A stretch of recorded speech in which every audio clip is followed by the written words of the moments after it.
Various heads of state give their New Year's Eve message as a Pakistani man goes out in a werewolf mask and tries to scare people.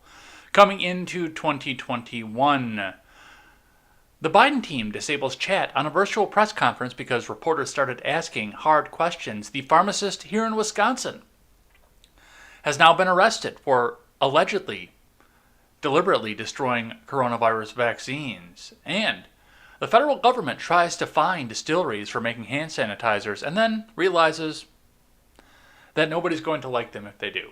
I'm Jay Edgar, and this is Contemporary.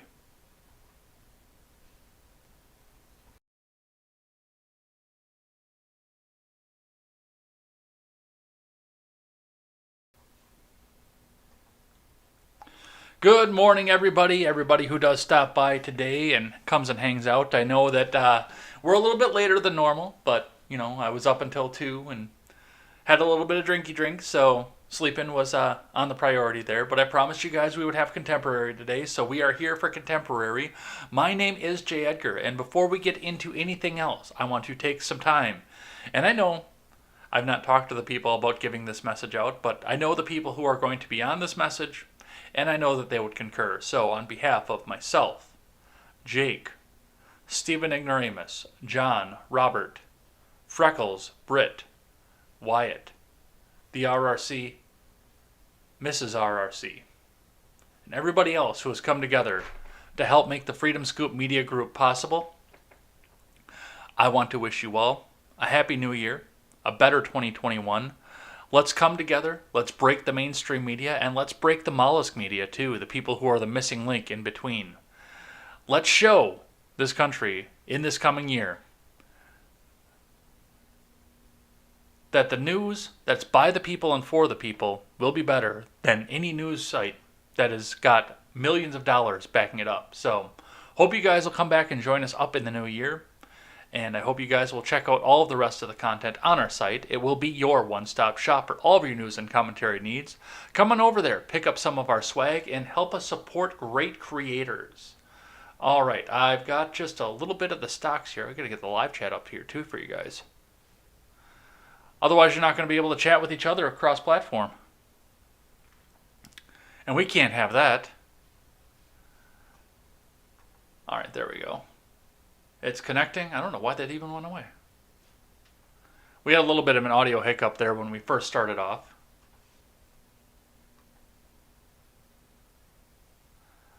All right, now we're all connected here. Let's get into the news. Starting with the stocks. So yesterday was a trading day. It looks like coming down, turning into the new year. We went through and we went across a little bit slow throughout the day. And then everything ballooned up for a record close on the Dow Jones yesterday going into the new year. Now, I believe markets will be closed today, so we will not see another stock update until Monday. We'll talk a little bit about the futures in the chart here, but it does look like we're up to the 30,606.48 mark. That is up 196.92 points, or 0.65%, closing us up at a record. Let's see what the investors have to say coming up because of this. Starting with Investors Business Daily, Dow Jones Futures Stock Market Rally Lessons for 2021. Tesla, NIO await key news. 25 stocks in buy range now from Ed Carson. Dow Jones Futures will open Sunday morning along with S&P 500 Futures and NASDAQ Futures. The stock market rally had modest gains last week, capping a strong year, especially for tech and growth stocks. Tesla and NIO are due to report key sales figures in the next few days, along with XPeng, Li Auto, and BYD Company. Tesla and NIO were two of 2020's biggest winners, with XPeng, Li Auto, and BYD also delivering triple-digit gains. After such a surprising and often powerful stock market rally in 2020, what are the lessons for 2021? There are several, but investors should always remember this. The stock market is going to do what the stock market is going to do. And I'm going to call that bullshit, because that's not the lesson that we should take away from this. And this is coming from somebody who's been watching the stock market since March, and even a little bit before, because I was looking into what was going on with this as we went into the impeachment, as we went into every time the president tweeted something out that nobody liked here. One of the things to watch for this on the stock market is the stock market does not like uncertainty. If they don't know what's going to happen tomorrow, they are not going to buy. And that's what you have to keep in mind. And that's what you have to watch when we're going through and watching stocks. Is that certainty denotes growth. Uncertainty means that it goes up and it goes down and people panic. A person is smart. People can be dumb. And we will see what happens out of the stocks coming up. They've got some that are in a buy point right now. Let's go over just a couple of these. Some of these names we recognize from coming in and watching this program throughout the year.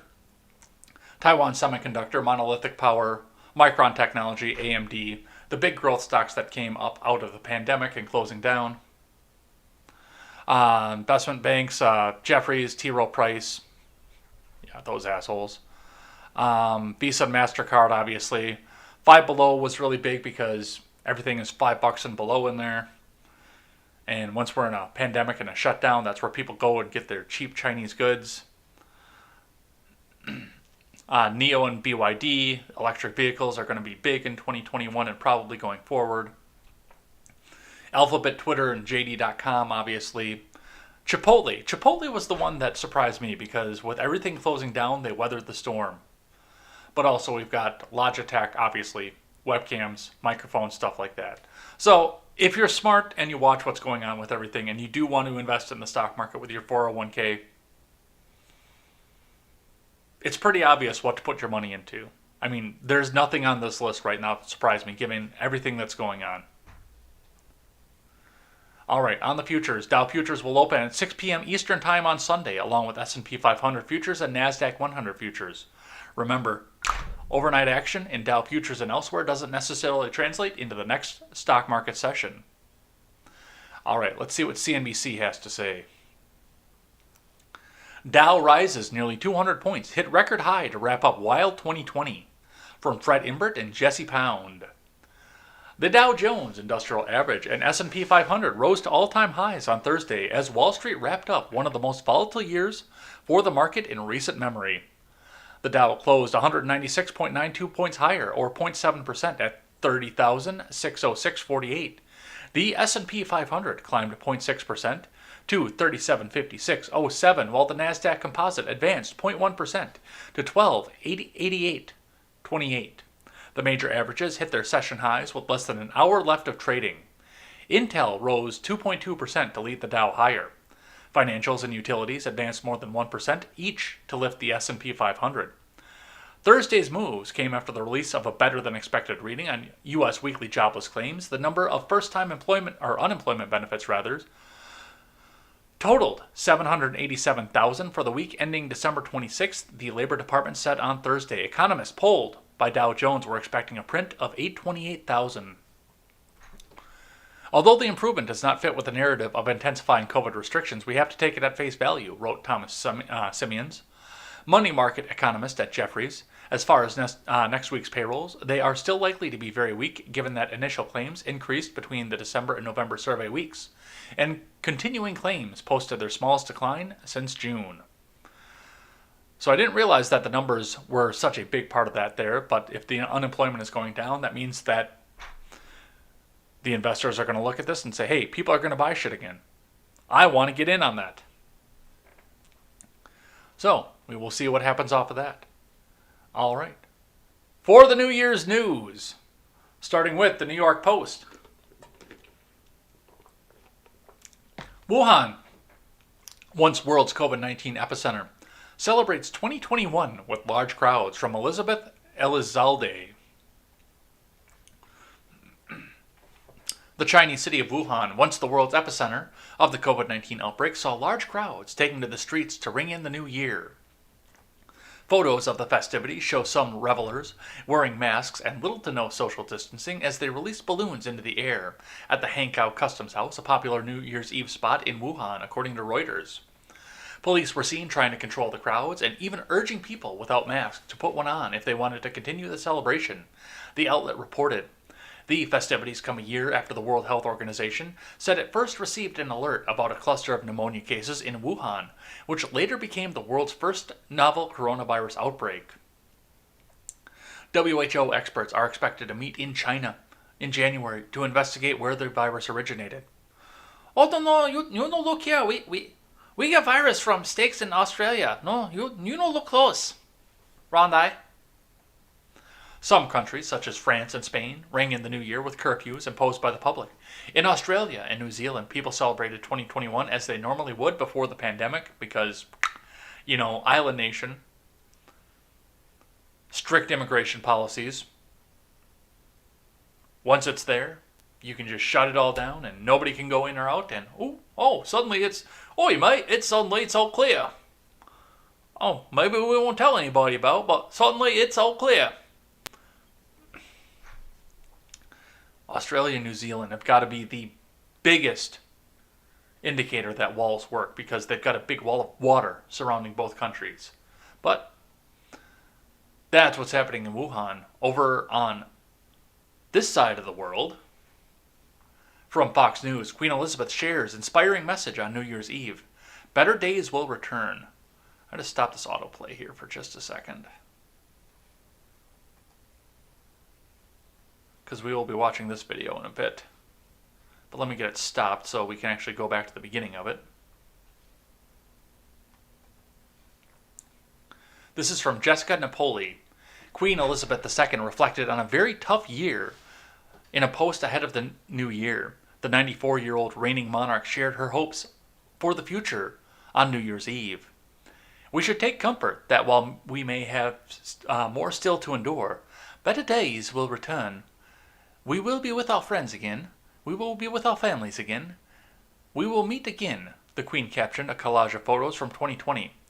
Wishing you all a happy and healthy new year, she concluded. Photos posted to the official royal family's account show Queen Elizabeth and her husband, Prince Philip, reading a card sent to them by their grandchildren, Prince George, Princess Charlotte, and Prince Louis, marking their 73rd wedding anniversary. Other pics show the iconic round tower in Windsor Castle lit up blue to commemorate National Health Service workers, an image of the Queen's address in April amid the pandemic, and Her Majesty knighting Captain Sir Thomas More for his fundraising efforts. On Christmas Day, the Queen released her annual holiday address to the UK and the Commonwealth, during which she spoke about the difficulties and tragedies the coronavirus pandemic has brought and thanked frontline workers, saying, "We owe them a debt of gratitude." In her pre-recorded speech, the Queen said she and her family have been inspired by stories of people volunteering in their communities and helping those in need.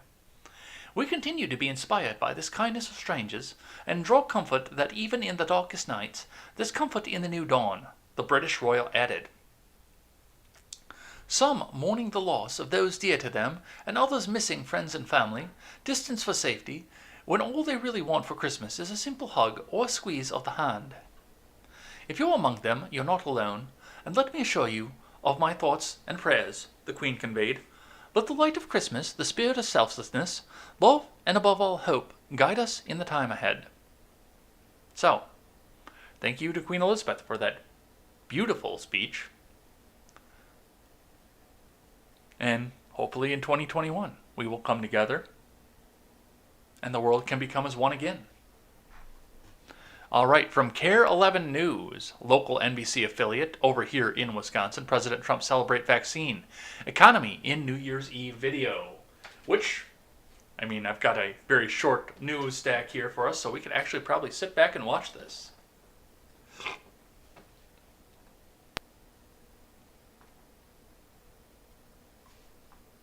Showed incredible grit in the face of great challenges this year. Americans showed incredible grit, strength, tenacity, and resolve. And together we achieved truly historic victories like nobody ever thought possible. To defeat the China virus, we launched the largest mobilization since World War II. We transformed our factories to build tens of thousands of ventilators and millions of masks virtually overnight. Nobody thought it could be done. We ignored the experts who demanded open borders, and we shut down travel from China and Europe to protect our citizens, and we built the wall. We pioneered groundbreaking new therapies and treatments, and we saved millions of American lives. Over and over again, we were told it would be impossible to deliver a vaccine by the end of the year. All of the experts said, absolutely unthinkable. Trump is exaggerating. It can't happen. And we did it. long before the end of the year. They said it would take a medical miracle, and that's exactly what it is. Years from now, they'll be talking about it. They'll be talking about this great, great thing that we did with the vaccines. A truly unprecedented, amazing medical miracle. Normally, developing a vaccine takes up to 10 years. Thanks to Operation Warp Speed, we developed a vaccine in just 9 months.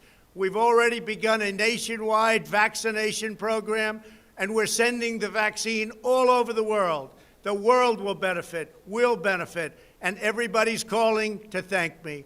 Our most vulnerable citizens are already receiving the vaccine, and millions of doses are quickly being shipped all across our country. By early next year, the vaccine will be available to every American, and shortly thereafter, it will be delivered worldwide. We will end the pandemic once and for all. This is one of the most extraordinary scientific, industrial, and medical feats in history. Everybody has it as that. That's what they're marketed down as. And we can never let people forget where it came from and how it came. We're very proud to be honored, and all of the people that worked so hard on it, we have to be remembered for what's been done. I want to thank all of the workers, scientists, doctors, and members of the military who helped make Operation Warp Speed possible. Before the pandemic, we built the greatest economy in the history of the world. Now we are doing it again. We've actually built, if you think about it, 2 great economies, before and after. We passed $3 trillion in relief, the largest financial aid package in history. Through the Paycheck Protection Program, we saved or supported more than 51 million American jobs, and we're doing numbers now like nobody's ever seen before, including having the highest stock market in the history of the world. I froze student loan payments, stopped evictions, suspended payroll taxes. We have slashed the unemployment rate from 14.7% all the way down to 6.7%, and a lot of people thought that the 14.7 could be 32 or 40 or 45%, and now we're down to 6.7 and heading a lot lower.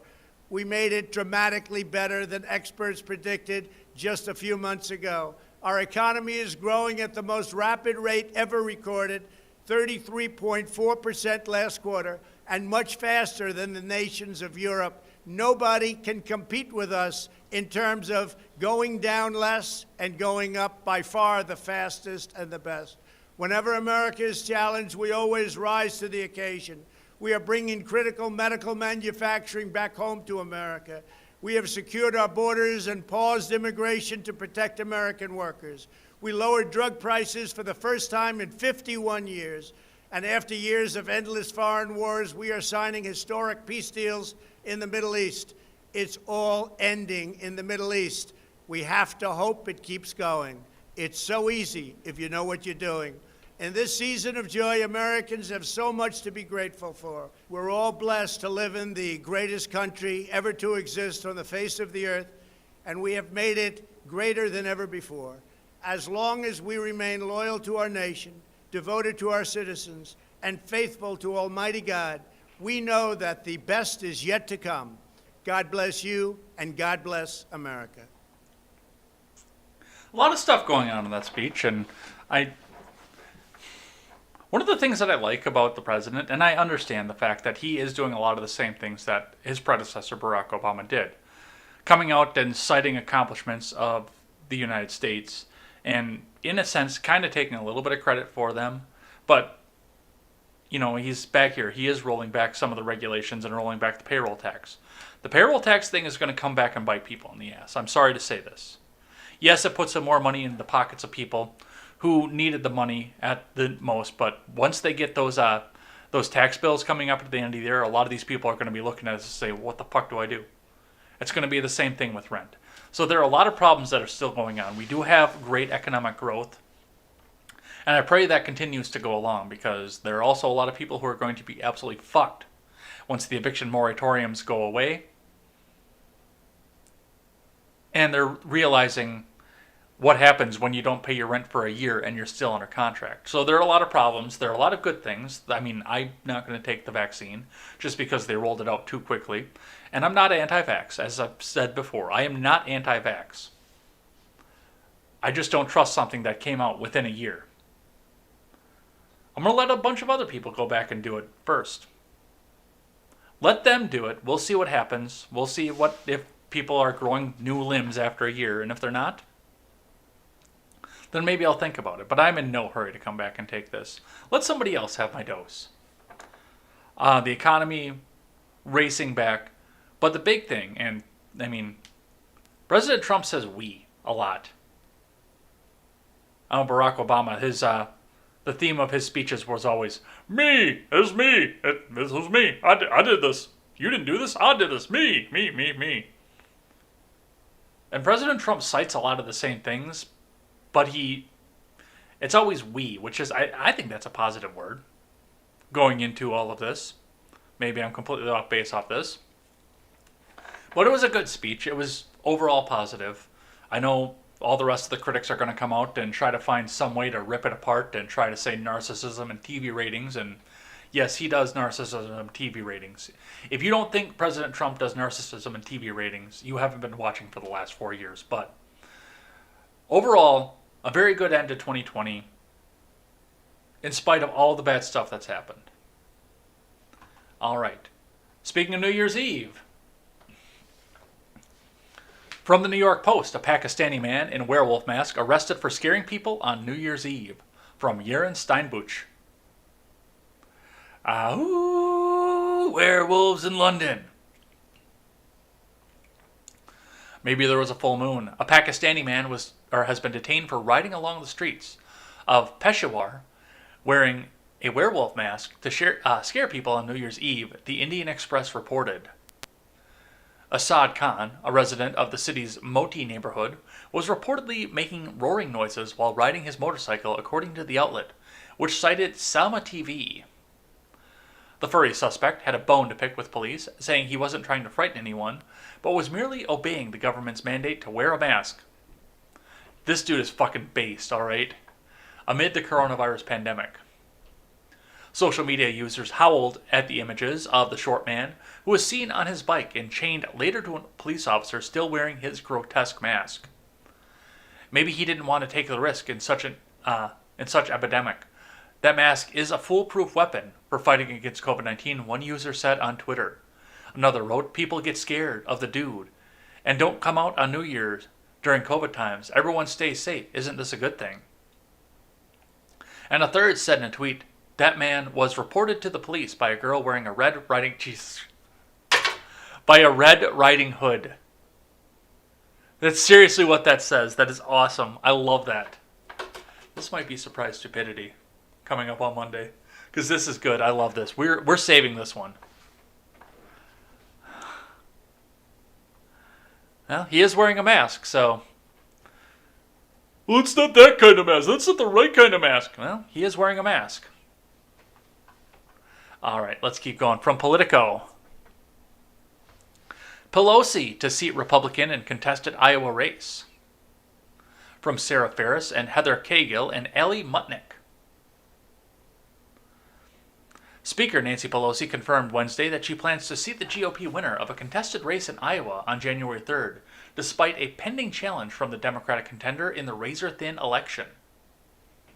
Her decisions avoid a brazen partisan showdown to kick off the 117th Congress, but remains unclear if the GOP winner, Marionette Miller Meeks, will keep that seat for the entire 2-year term, as Democrat Rita Hart continues to contest her 6-vote loss, claiming not all legal ballots were properly counted.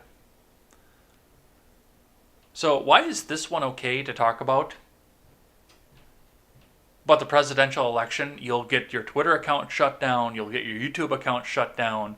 They'll go through and retroactively shut down your DLive and your Gab and your Minds, but they'll do it on the IP level to make sure that the CEOs of Gab and Minds and DLive don't know that they're going in and shutting you down. You get unpersoned if you talk about the presidential election, but Rita Hart can come out and say, fraud, not counted, forever and ever. In a controversial move, Hart has bypassed the Iowa courts and made her appeal contesting the results directly to the House. A House investigation is expected to take several months to make a recommendation on the true winner, and then Congress can vote on who should hold the seat. Pelosi made the announcement during a press conference on Wednesday, when she succinctly replied yes, when asked if she planned to seat Miller Meeks, before moving on to another question. Every vote counts, and that's why the Committee on House Administration is conducting a thorough and fair review of this election to make sure every vote was counted and counted as cast. Pelosi spokesperson Drew Hamill elaborated in a statement following the press conference. Pending the outcome of the committee's review and consistent with the House practices, we intend to provisionally seat the Republican candidate on Sunday. If you thought the reality show was over when Trump goes,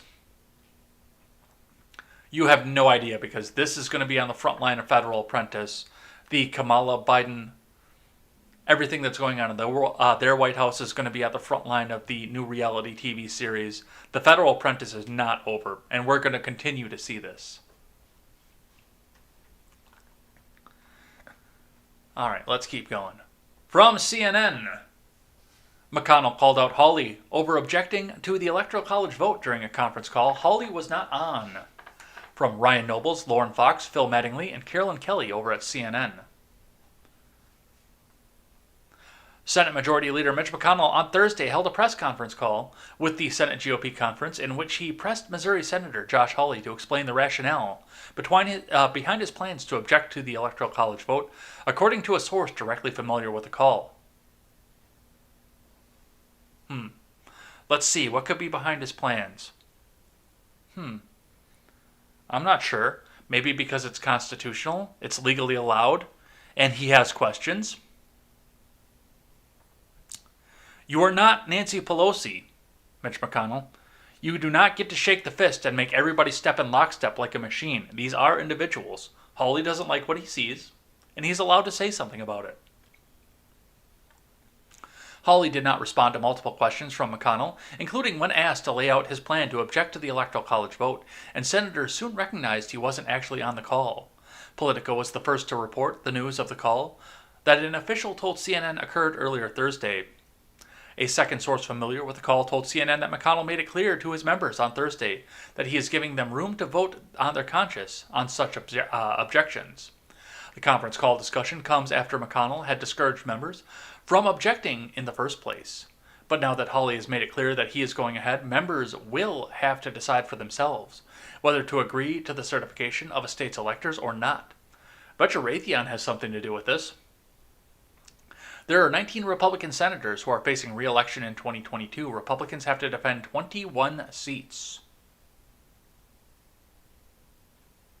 McConnell privately warned Republicans weeks ago that going down the path of objecting would put colleagues in the position of having to vote against President Trump or against the clear winner of the election with no basis for doing so, given Trump's pull with the party. It would create an untenable position, particularly for those GOP senators soon to face re-election. So that's what they're saying on this, and honestly, there's going to be a reality coming off of this, and this is going to be the same thing coming into the Georgia runoffs. The GOP is done. The warhawk neoconservatives who just want to bail out their big rich buddies, just like Democrats, and go to war on every country with brown people over in the fucking Middle East, forever and ever, amen. Those days are over.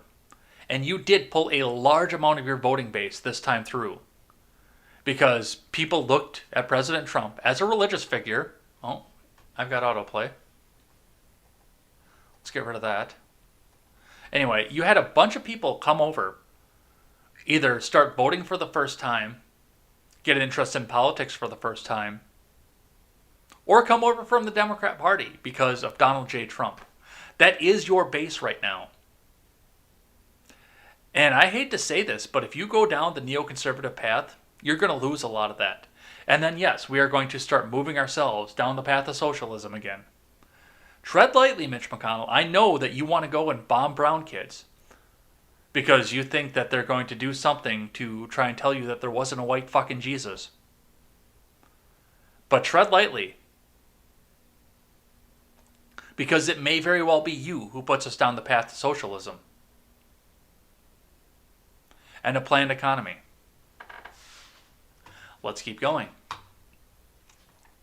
From the Daily Wire, Biden team disables chat on virtual press conferences after reporters ask tough questions. From Emily Zanotti. Democrat Joe Biden's White House transition team has reportedly disabled the chat function on their Zoom virtual press conferences after the invited journalists began complaining about the group's lack of transparency. As the Daily Wire reported last week, reporters were becoming frustrated with the Biden team and Joe Biden himself because the team appeared to have a slate of favored journalists who were always called upon to ask questions during the team's virtual press conferences. The New York Times, CNN, Washington Post, PBS, and Politico were given the opportunity to ask questions of the team at nearly every press conference, while even mainstream media outlets like the AP were shut out. Hey guys, there are tons of folks looking to ask questions, and since this is being done once a week, could we please go longer or at least hold more frequent briefings? A reporter from the Daily Beast said in the chat of a Zoom press conference held last week. Any chance you can take a few more questions? There are a lot of folks here with questions, Zeke Miller from the AP added. Is there a point in saying that we want to ask questions if you only call in the same small group every week? Another asked. The system had a direct impact. Biden's team rarely had to answer an unexpected question, particularly about touchy subjects, like an ongoing Department of Justice investigation into his son Hunter's finances and foreign dealings. Biden has yet to answer questions on Hunter's issues in any substantive way, even then when questioned by late-night television hosts, not network reporters. His team has a typical statement in response to the question. President-elect Biden is deeply proud of his son, who has fought through difficult challenges, including the vicious personal attacks of recent months, only to emerge stronger.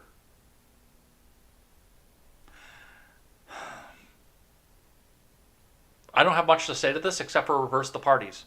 That's the big one, is just go back and reverse the parties and see how you feel about the same thing. And we know this is going to happen. This is going to be 4 years of the media going back to sleep.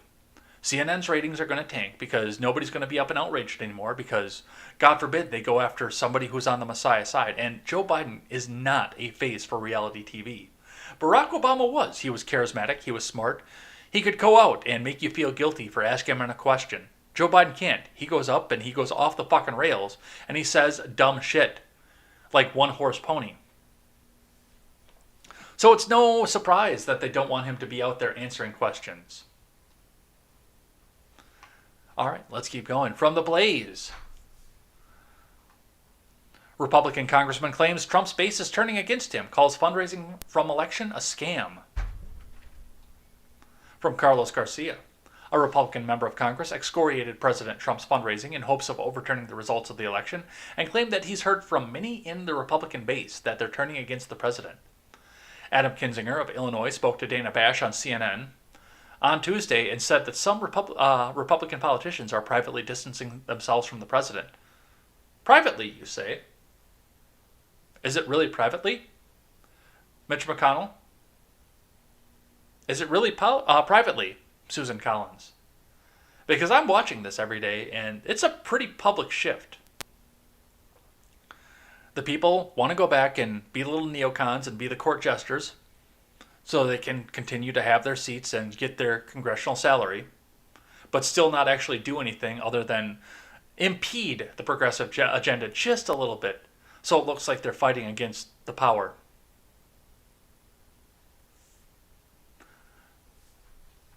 I think they're starting to. I'll tell you, the base is starting to turn, Kinzinger claimed. I get texts every day. Granted, people that are mad at me, that are my friends, probably aren't going to text me, he explained, but a lot of people that I thought would be upset with me calling this out, that they're texting saying, you know what, you're right, it's time, and nobody else is saying it. You know, if the president says the election is stolen and nobody rebuts him, you're generally going to believe him. I do think it's starting to turn, Kinzinger concluded. Kinzinger went on to say that the president would be a player in the Republican Party after he leaves office, but he wouldn't be as influential for as long as many believe. Well, he's 74 years old. The average age of a man in this country is like 70, so he's on borrowed time already. He also said in the interview that the president's attempts to overturn the results of the election were undermining democracy and called his fundraising efforts to that end a scam. And just as I said on the other side, you better tread lightly, Kinzinger. Because a lot of these MAGA patriots are going to look at this and they're going to follow the president wherever he goes. That's something you need to keep in mind over the way that politics has shifted in this country. They're going to follow President Trump wherever he goes. They're not about the Republican Party. They're about the president. The president could sit down right now and say, you know what, I'm going to make a Patriot Party. And the GOP would be done. They would be scuttled. And all you neocons would either have to turn into Democrats or fade into obscurity. There would be no third option at this point. So just keep in mind what it is that you're doing here. And yes, I understand that in Illinois, you're the court jester. You're not really a representative of the people. You're up there to impede the flow of communism and make little speeches like this. But just keep in mind, for better or for worse, what Trump did to that party. All right, from the Daily Wire. What we saw, Apollo 11. No thank you. Teacher on executive board of Chicago Teachers Union tells teachers to stay home. Post photos of Caribbean vacation from Hank Berrien. On Thursday, a teacher who is on the executive board of the Chicago Teachers Union, for whom she serves as the area vice president, reportedly urged special education teachers to refuse to return to work the week after New Year's Day because it would be unsafe. A few hours prior to that, the teacher, Sarah Chambers, posted a photo on Instagram of a pool in Puerto Rico captioned, "Spending the last day of 2020 by the poolside." "We've got the whole pool to ourselves," Chambers' caption continued. "Then we're going to Old San Juan to get some yummy seafood mofongo. We have an entire Airbnb house to ourselves. I'm here with my friend who also had COVID." According to WGN, Chambers is facing criticism for vacationing in the Caribbean, while at the same time claiming it's unsafe for teachers to return to the classroom. The outlet also notes that Chambers' post mentions she previously had COVID, got a negative test result, and consulted her doctor before traveling. In mid-December, the Chicago Board of Education decided to resume some in-school classes in January, but the teachers' union was vehemently opposed to the idea. CTU President Jesse Sharkey stated, "This is the most difficult time. Transmission is the highest, it's dark and cold, people are indoors, and the holidays are coming, so there's going to be a lot of transmission." Yeah, do as I say, not as I do. And, I mean, here is the reality of everything. Now, having tested negative for COVID, having had it before, meaning you most likely have the immunity, under most circumstances, this would be, oh yes, no, you should be fine. You shouldn't have to worry about a goddamn thing.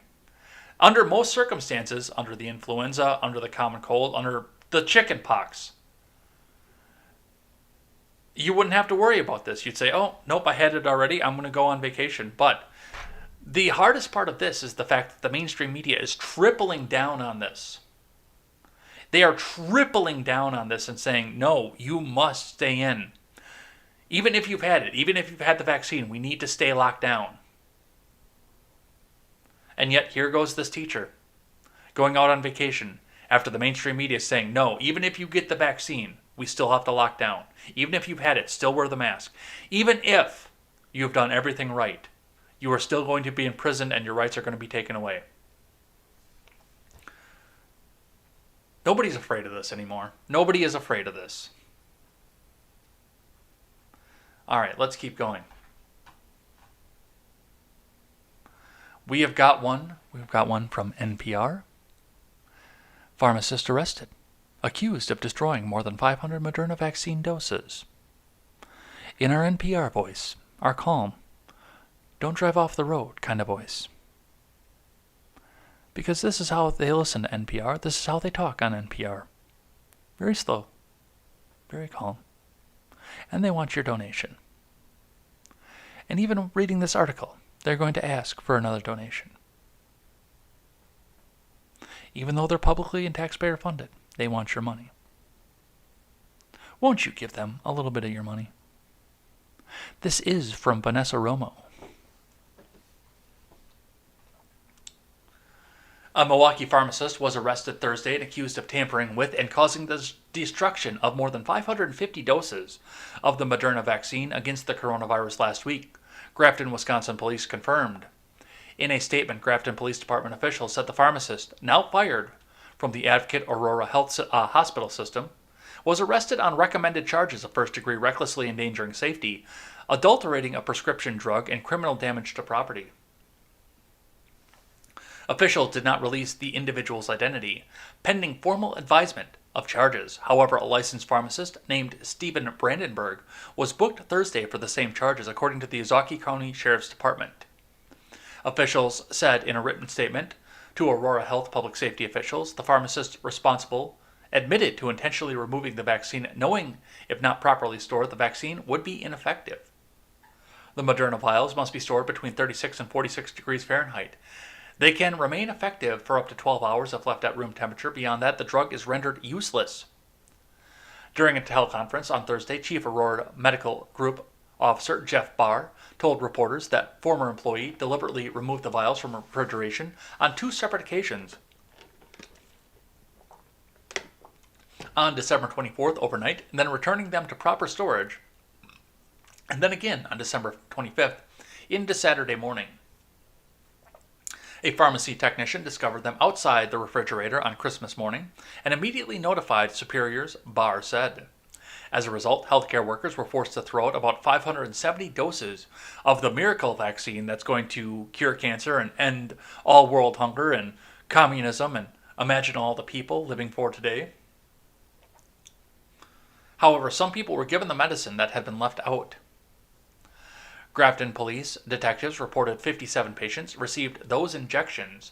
Barr said those vaccines were rendered potentially less effective or altogether ineffective. The patients who have been notified are not at any risk of adverse health effects because the doses were left out, he noted. So, I'm more curious onto this as to why. Like, it's done. They tossed him out. This is on the edge of government theft.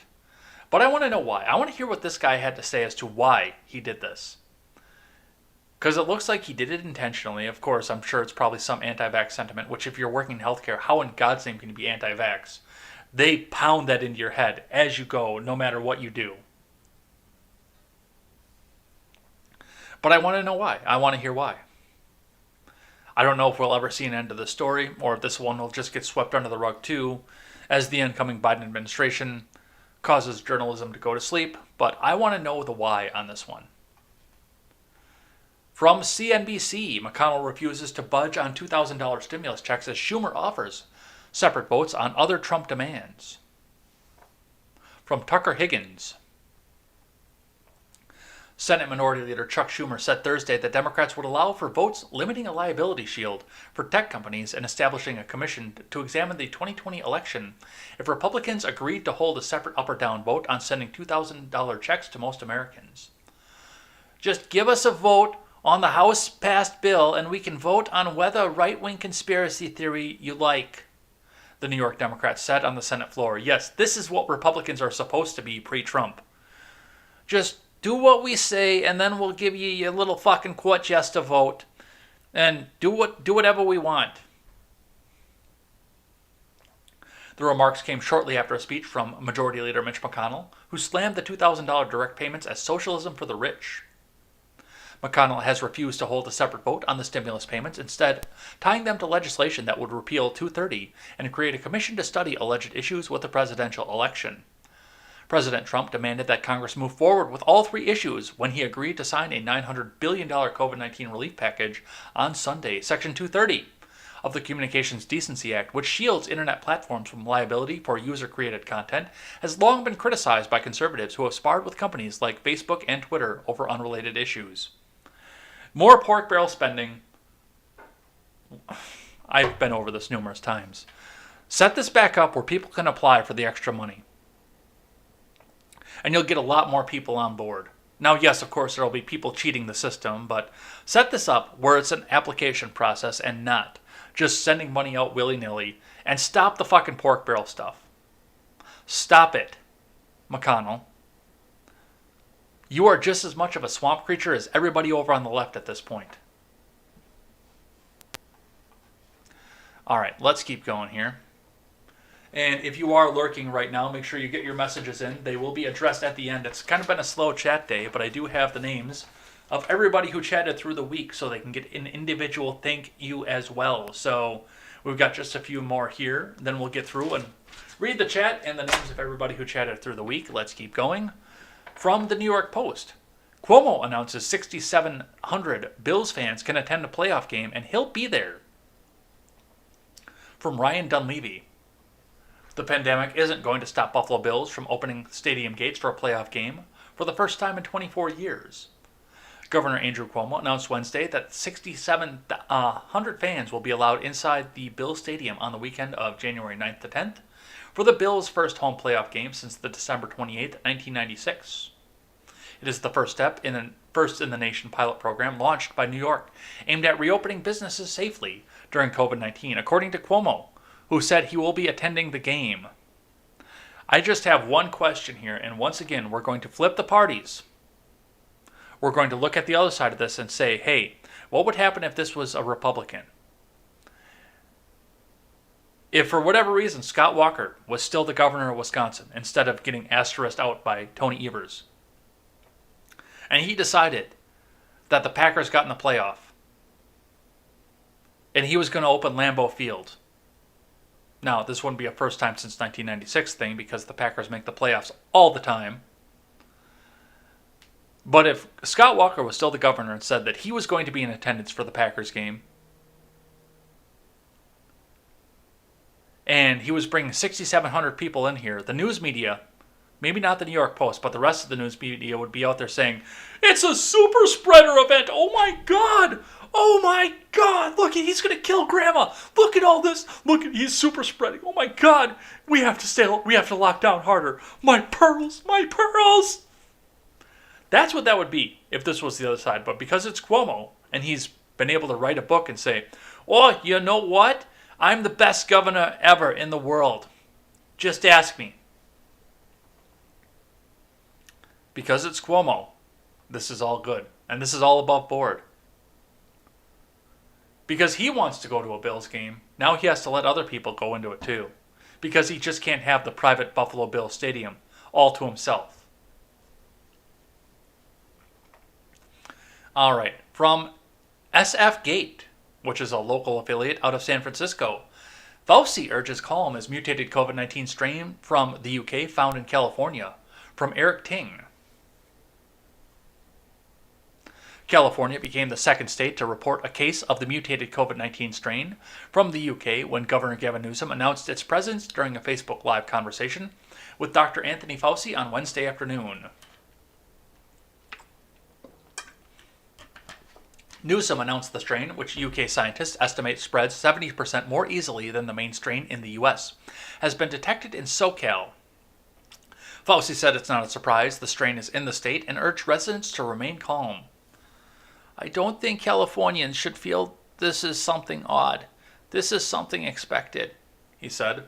Colorado became the first state to report the new strain on Tuesday, but health experts have stated that newly approved vaccines should still work against the variant, and being infected by a prior strain should also confer an immunity against this strain.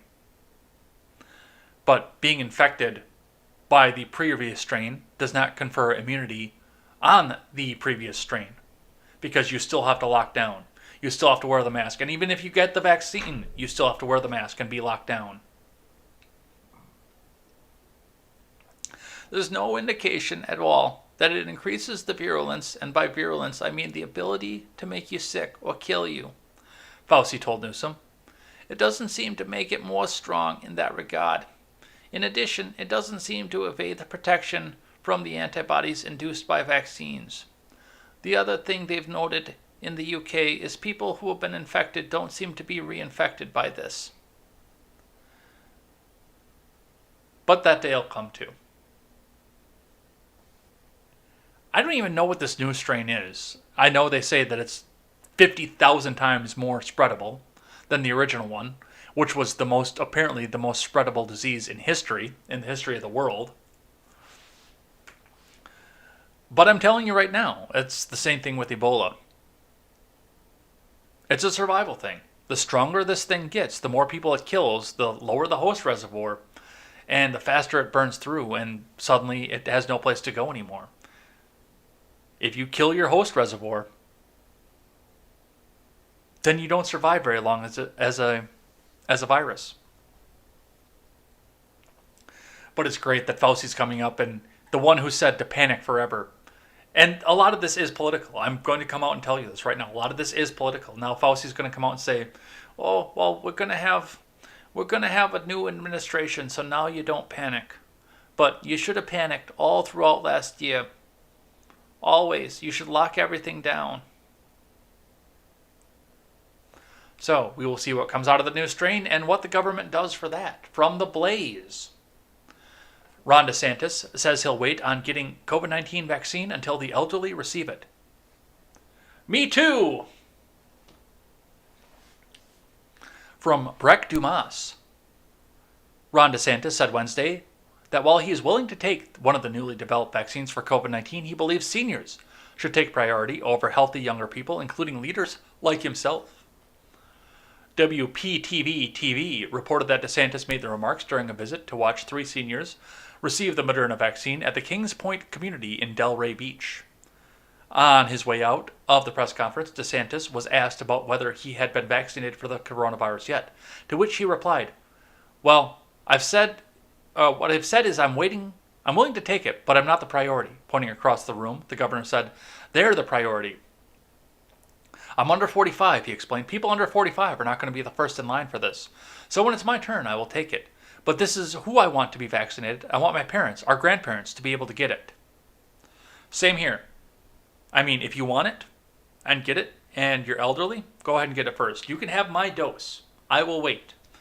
And by the time it gets to the point where I'm willing to take it, I will have seen whether there are side effects, what the long-term effects of this are, whether or not it actually prevents you from getting the disease. I'm willing. I'm at least willing to hear you out on this. But let the other people do it first. All right, from Fox Business. Federal government reverses course on charging distilleries $14,000 for making emergency hand sanitizers. Distilleries were shocked to learn of this fee on Tuesday from Paul Best. Distilleries that made hand sanitizer amid a shortage earlier this year were shocked to learn this week that the FDA was slapping them with a $14,060 fee. But in a reversal Thursday night, the Department of Health and Human Services directed the FDA to cease the enforcement of the fees. Small businesses who stepped up to fight the COVID-19 should be applauded by their government, not taxed for doing so, HHS Chief of Staff Brian Harrison said in a statement. The smartest thing the government has done as regards to fees and taxation. Hey, let other businesses get up and try and take up some of the load that our manufacturing has taken a blow against because people are getting sick and they can't go to the big manufacturing plants. Let some of these small businesses come in and help. Nope, we're going to shut them down because we need to get the small businesses out of the way for our big business crony donors. I'm pleased to announce that we have directed the FDA to cease enforcement of these arbitrary surprise user fees. Happy New Year, distilleries, and cheers to you for helping keep us safe. The coronavirus pandemic caused a shortage of hand sanitizer earlier this year, so hundreds of distilleries across the country stepped up and transitioned their production lines to hand sanitizer to fill the gaps. But on Tuesday, the FDA announced that these companies must pay a $14,060 fee for making the hand sanitizer under a newly rolled out OTC monograph drug user fee program, which was established by the Coronavirus Aid, Relief, and Economic Security Act in March. So basically, they came in and took some of the load, like I said, took some of the load off their big business buddies, like Johnson & Johnson and Pfizer. And I don't know if Pfizer does hand sanitizer, but Johnson & Johnson does. They came up and picked up some of the slack that these big companies were leaving. And now they're going to pay now they're not going to pay the price, but the government tried to make them pay the price.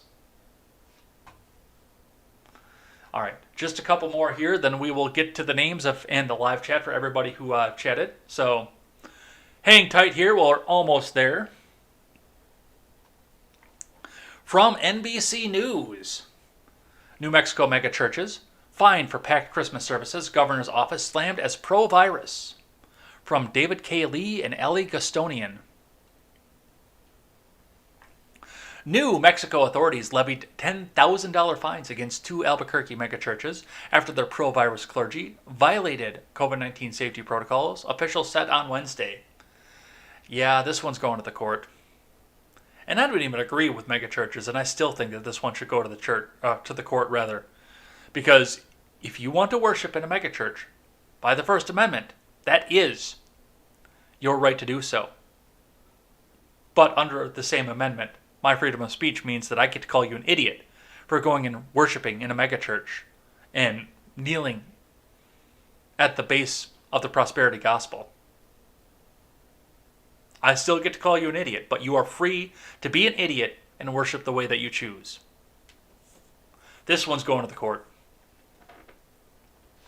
Viral videos and pictures of the Christmas Eve services at Legacy Church and Calvary Church show tightly packed worshipers with virtually no masks in sight because the worshipers assessed their own risk level. And if they felt they were at risk, I bet you they stayed home. Houses of worship are limited to 25% capacity in New Mexico as the state fights the spread of the coronavirus. Governor Michelle Lujan Grisham's office minced no words, saying these services could spark mass spread of the deadly virus. In violating both the state public health order and common sense, these 2 churches and their leaders endangered the lives, livelihoods, and health of not only their parishioners, but their entire communities, and given how quickly the virus can spread, potentially our state as a whole. Trip Stelnicki, Director of Communications for Lujan Grisham, said in a statement. Which is interesting, because New Mexico is not that far from California. And if you look at California, you would realize California has had the tightest lockdowns in the country. Californians largely wear masks because they're told to. Because the government says. They don't question it because they just take and do whatever Big Daddy fucking government says. They have shut down business, they've shut down industry, they've all but welded people into their homes just like they did in Wuhan. And Los Angeles currently is the epicenter. Los Angeles is hit the hardest right now in spite of all of the hardest efforts. No matter what it is you do at this point, if the pandemic is going to get to your state, it's going to get to your state. And there's nothing you can do about it short of imprisoning people without due process. And even then, it's still going to happen. Even then, it is still going to happen. So, with that, they're going to go out and find this. This one is going to go to the Supreme Court. And, get your popcorn because this is going to be an interesting one to watch. All right, couple more here, and then we will get on out of here for the day. From WHEC, out of Rochester, New York. More than 50 restaurants planning to sue Cuomo over COVID-19 restrictions. From Patrick Musignac, I think is how you pronounce that. More than 50 restaurants have joined a lawsuit suing Governor Andrew Cuomo and other officials over COVID-19 restrictions. Owners of restaurants in orange zones say they want to reopen for indoor dining immediately because they're not the cause of the rise in COVID infection rates. Although the majority of the restaurants are located in the Buffalo area, Veneto Wood Fired Pizza and Pasta Restaurant here in Rochester joined the lawsuit as well. Another night, another empty dining room for Veneto Restaurant on East Avenue. The restaurant is located in the orange zone and for now can only offer takeout services, operating manager Don Swartz said. If other businesses like supermarkets and malls can open in the same zone, why can't they? Why can't they indeed? Buffalo area law firm Hogan Willig is representing the restaurants as well as 40 hair salons. Attorney Corey Hogan says these businesses are not suing the state for any financial gain. No, they just want to open up. That's it. That's all that they want. They went into these businesses. They assessed the risk. They saved their money. They assessed their customer base and said, I want to cut somebody's hair in my neighborhood because I love this neighborhood and I love to cut hair. I want to cook wood-fired pizza and pasta for these people in my neighborhood because I love this neighborhood. And I love the people in it. I want to slang drinks for people in my neighborhood because I love this neighborhood. And I love slanging drinks. That's what they're doing with this. It is about the money, but it's about the money that they want to get from their customers, not what they want to get from the nation. So, we will see what happens off of this lawsuit. All right, the last one here, and then we will read the names of everybody who chatted throughout the week. And we did have a quite busy week early on in the week. A little bit of a slow Wednesday and a little bit of a slow today, but we will check in with you guys. Thank everybody individual. So we will see what happens there. From the Daily Wire to close out the week, Senate report, Obama Treasury Department approved request to pay group that funded terrorist activities. From Hank Berrien. A report released by Senate Finance Committee Chairman Chuck Grassley reveals that an office within the Obama administration's Treasury Department called the Office of Foreign Assets Control granted a nonprofit group's request for a license to pay an organization sanctioned for funding terrorist activities. That is a lot of words to say that Obama was paying terrorists. Grassley's staff had investigated World Vision, a nonprofit humanitarian organization, and its relationship with the Islamic Relief Agency, which had been sanctioned by the U.S. since 2004 for its funding of terrorist activities, including those of Osama bin Laden. Grassley stated, World Vision works helps to help people in need across the world, and that work is admirable, though it may not have known that ISRA was on the sanctions list or that it was listed because of its affiliation with terrorism. It should have. Ignorance can't suffice as an excuse. World Vision's exchanges in vetting practices are a good first step, and I look forward to its continued progress. Grassley's website noted World Vision only discovered the sanctions issue when another nonprofit aid group declined to work with them after doing their own due diligence and finding the affiliation between World Vision and the sanctioned ISRA. Which, I mean, if that's what they're doing, then yes, we need to call them out on that and hold them to account for it. There's a lot more to the story, and I know the Daily Wire is going to come up and put up the headline to make it sound as bad as it can for Obama. I don't think there was any malice to this, but still definitely something you need to watch for, especially if you're going to be going into charity. Now, I check every charity that I donate to. I don't donate to the Salvation Army because they keep so much of the money for themselves. I like the work that they would potentially be doing, but I know how much money they keep for themselves. Anytime you are going to donate to a charity of any sort, make sure that you check the administrative fees, check the groups that they're working with, and make sure that you are indeed donating to a good cause and not trying to fill the pockets of some trust funder who found a way to get people to open their wallets willingly without having to provide a product. All right, that's it for the news here. So we have got a few things to look at as far as chat goes. Over on Instagram, we had Rattree Quadruple Zero on Tuesday over on the Instagram side. And we have Megnog19, who has joined us a couple times this week. So thank you for that. If you are on the live chat, get your last minute messages and your stickers in over on that side because I will read that last. So go over there and check this out. I'll get your messages in here. And if you say something sufficiently stupid, I will read it live on the air. So go ahead and get those last minute ones in. But let's see who checked in throughout the week. On Monday, we had Elephant Man, Dabba Cannabis, Spartan, Ron Helton, Flancorp, our resident progressive, Benjita, 1XXX, Silent Caster, Chilaga, 1984, my friend from the west suburbs. On Tuesday, we had Ron Helton, Chilaga 1984, Blind Fear popped in.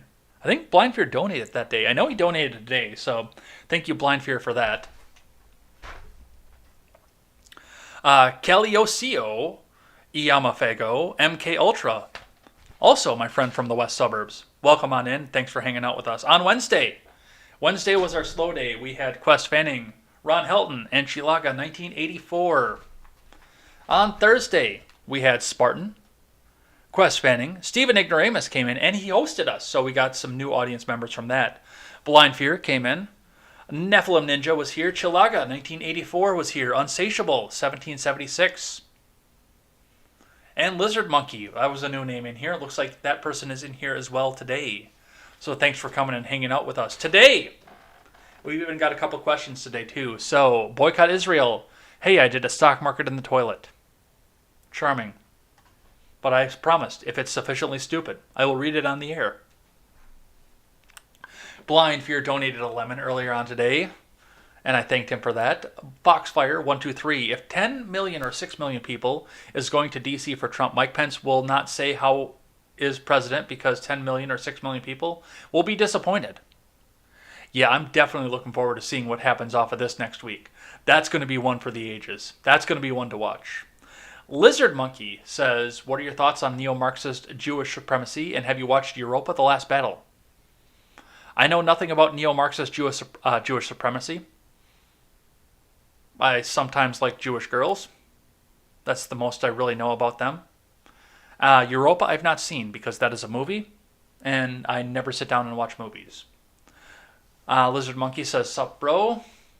Ron Helton is here. He says, I fell asleep this morning with my headphones on, thinking that when Ed started talking that would wake me up. It didn't. Sorry, bro.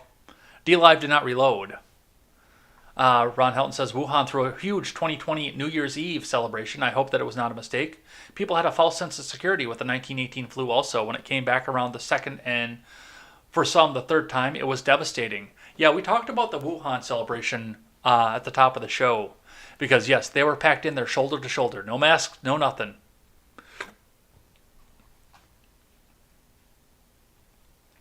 It really should not be a problem with people who have good immune systems. The Ghost Show says, I love your content and you're doing good work. Thank you, The Ghost Show. And Ron Helton will get last word today and says, stupid, stupid, stupid. Is that sufficiently stupid? It is. All right, we are going to head on out of here for the day. Thanks everybody who came by and hung out with us throughout the week and even hung out on this late show.